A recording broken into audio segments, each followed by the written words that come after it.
২২ দিনের নিষেধাজ্ঞা শেষে রোববার শুরু হয়েছে মাছ ধরা। রূপালী ঝিলিকের মোহে নদী সাগরে জাল ফেলছেন জেলেরা। এ বিষয়ে আরও জানাতে যুক্ত হচ্ছেন সহকর্মী জুয়েল সাহাব বিকাশ। জুয়েল, মাছ ধরতে নেমে কি বলছেন জেলেরা এবং কাঙ্ক্ষিত ইলিশ কি পাচ্ছেন তারা? ডেন্টিস্টের পরামর্শ নাও নতুন কোলগেট অ্যাক্টিভ সল্ট।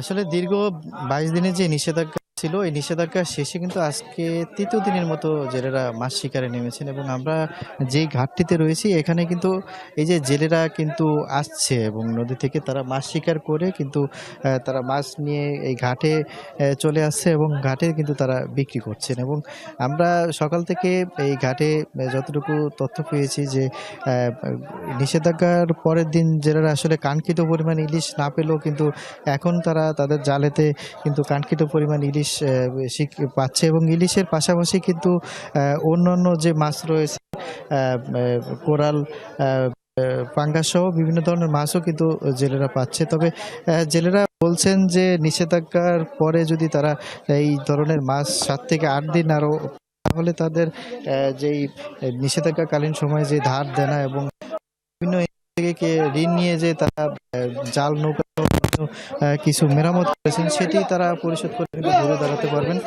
তবে এই তৃতীয় দিনের মতোই নিষেধাজ্ঞার তৃতীয় দিনে শেষে তৃতীয় দিনের মতো জেলেরা মাছ শিকার করতে নামছেন এবং মাছও কিন্তু পাচ্ছেন, কিন্তু আসলে দাম কিন্তু এখন পর্যন্ত কমেনি। তবে হয়তো যারা এখানকার রয়েছে তারা কিন্তু আমাদের জানিয়েছেন হয়তো ২-১ দিনের মধ্যে কিন্তু মাছের দামটি কিন্তু আর কমবে এবং তখন কিন্তু যারা ক্রেতা রয়েছেন তারা কিন্তু আরো কম দামে কিনতে পারবেন। এখন পর্যন্ত এই ঘাটে যে বিক্রি হচ্ছে যে ইলিশ, সেগুলো কিন্তু বিক্রি হচ্ছে ১ কেজি সাইজের যে সকল ইলিশ রয়েছে সেগুলো কিন্তু বিক্রি হচ্ছে ২৫০০ টাকা দামে কিন্তু বিক্রি। জুয়েল, অনেক ধন্যবাদ আপনাকে।